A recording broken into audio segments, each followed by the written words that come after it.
California to consume medical marijuana for your ailments.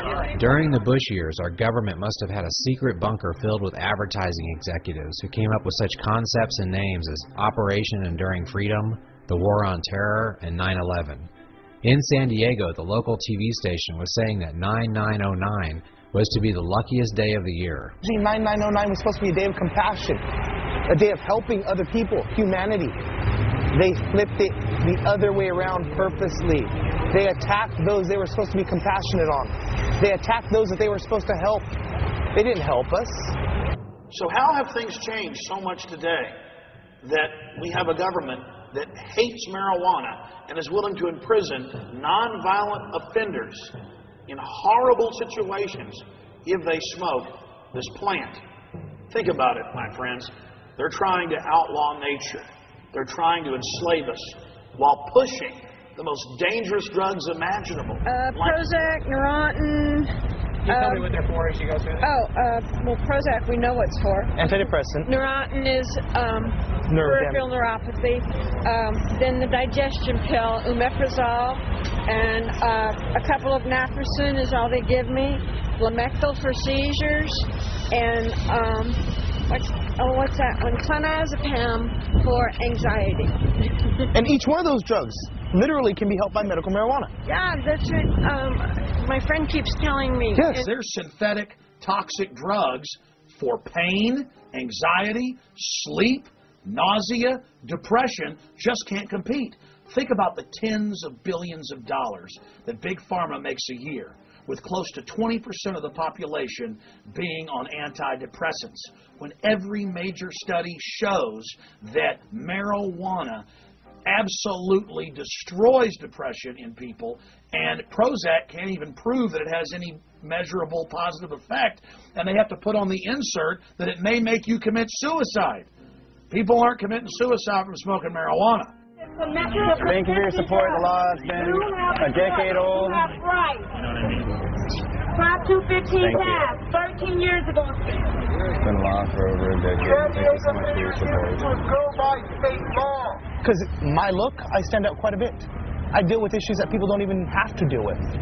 But this helps my life and has maintained the quality where I live better than most burn survivors to this day. I don't have open wounds, I don't have open issues because of that. Our nation's drug laws serve as a death sentence to hundreds of thousands of patients across the country, patients with AIDS, patients with cancer. And if you were to try to repeal Prop 215 in California, you would be issuing a death sentence to thousands of Californians who need this medicine to survive, as many have attested to today in front of you. We're being civilly violated here in San Diego. And I've done my best to be accountable for every action that I've done. I love you.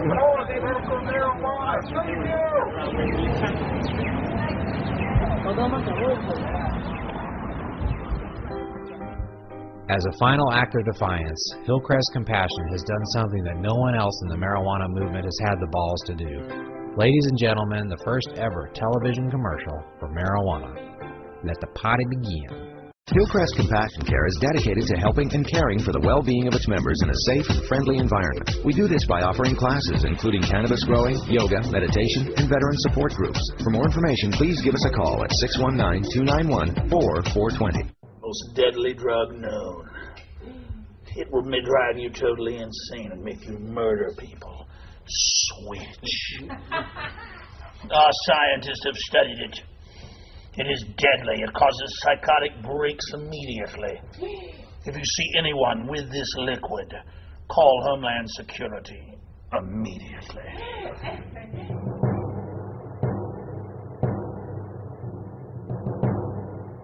Switch. Don't drink it. Whether it's Ritalin or Prozac, doesn't matter. The studies are legion, showing that they're destroying our youth and are very, very toxic. But that's okay, because the government and its private corporations are dispensing it. And after all, they're in the business of manipulating the human mind. The science of the brain, of understanding which chemicals can help people live what they believe to be better life is where we're headed. So the real question is going to be, how do we deal with that reality? We can't turn back. We can't turn back.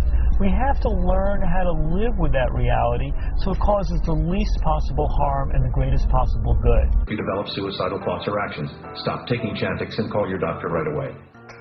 But why the double standard? Why would the old line drugs like heroin and cocaine and marijuana, will they spend tens of billions of dollars a year violating your rights? Because they got to have some drugs that are illegal. They got to have somebody to work in all these prisons building widgets for whack and hype. I'm not going to claim that the illegal drugs are any better or worse than the legal drugs. In a way, most of this is about how you use them, the context when you use them, and whether you use them responsibly in the right ways and for the right reasons. When Shelly Martinez overdosed on muscle relaxers, she was pronounced dead on arrival at the emergency room. I just remember looking up, and it was really happening, and it was the craziest thing that's ever happened to me. And, you know, we were told, people over there said that my skin totally turned gray, and they totally freaked out. And I'm here still. I'm here, and a lot of people don't get to still be here. A lot of people out there are taking their medication that the doctors are giving them, and they're here to talk about it, and it's really sad, especially because, you know what, there's a lot of talks out there about how cannabis is so wrong, and, you know, it's a drug, say no to drugs, but I don't know, last I checked, there's, you know, a combination, like Heath Ledger, he took a combo of pills, and look what happened to him. Shelly reminisces about how a simple dried flower saved her life by breaking her addiction cycle to prescription medication. Taking those pills put me in a really dark place with that. Whereas that's why when I say cannabis helped me more than just physically, like I said, the first time I got high, it took me back to a time, and I've been able to relive trauma even in my life on a more positive spin, whereas before, I think another reason why I got so addicted to them was just being in that low and being in that darkness. And it was awful. It was so awful, and it's not me at all. And I'm so glad to be out of it. That's why, like, I have a gajillion things wrong with me, but this one medicine, this great little plant, helps all of that. So I don't have to sit here with a gajillion bottles and does this one combination with this one gonna make me dead or have a long-term side effect? It's awful. It's awful, and I'm glad that's not my life anymore.